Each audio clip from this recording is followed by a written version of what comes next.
I now recognize myself for 5 minutes. Mr. Bell, did you get a note from my committee staff saying that I specifically wanted you to address VASP in your testimony? Yes, sir, I believe in my written testimony. Well, you did in your written testimony. I wanted to hear it. I wanted to hear you say that stuff out loud because you buried the lead. The one contentious thing that we have that is potentially a problem that we need to discuss openly, you completely ignored. You buried it. You have to get to the 9th page of your testimony before you even address the thing that I'm very concerned about. So, and this speaks to something. I have very little confidence in the Veterans Administration's ability to effectively administer this program that you failed to even mention. And I have concern that you could potentially destroy the VA home loan program and damage the larger housing market. And I understand that you're well-meaning in your intentions. However, the road to hell is paved with good intentions.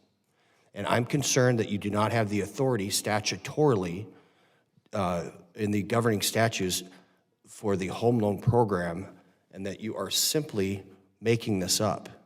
And I have concerns now, and I don't care who is in the White House, because this affects our veterans and is not political.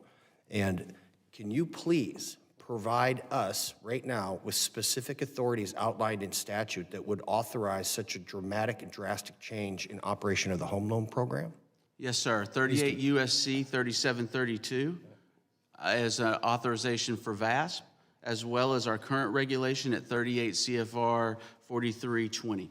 So you interpret these to allow you to potentially make the American public responsible for billions of dollars in debt?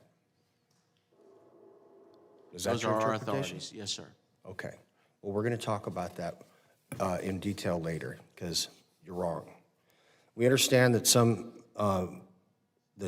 express concerns that VASP will target an interest rate of 2.5%, and most veteran borrowers have an interest rate exceeding 3%, and many more recently, because of this of inflation, are significantly higher. Are you concerned that the borrowers will intentionally default in order to receive a lower payment? And if so, what is the VA's plan to address this concern? First and foremost, we were looking for a solution to be able to help 40,000 borrowers stay off foreclosure. With that, we did put in protocols in our policy that we're trying to get released, and in that they would have to make 6 months of mortgage payments when they did a modification throughout our loss mitigation waterfall. Okay, so I'm going to ask you this question again because it was very simple. Do you think if you're going to allow, if someone has a 7% interest rate, for instance, and they default on those payments, and you're going to give them a 2.5% interest rate, knocking off all the rest of that stuff, do you think that maybe people would have the propensity to do that?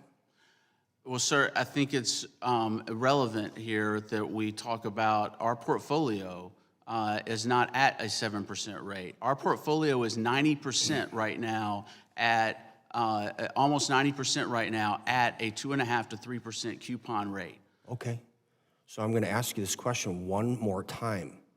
Yes, sir.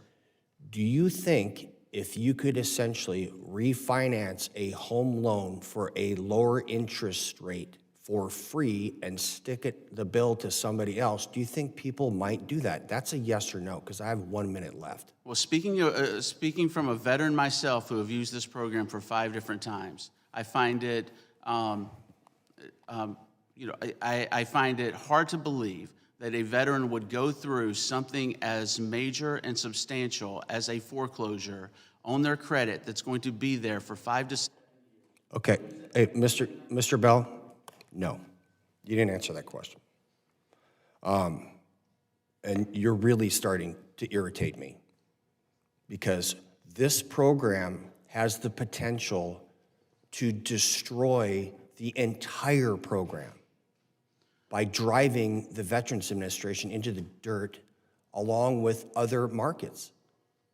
So if you can remove arbitrarily interest rates, meaning capital, from a market because you thought you could statutorily, and you're wrong, you're going to upset the apple cart. And I don't think you have thought this program through. And with that, I yield back because my time has expired. I now recognize my friend, Mr. Levin.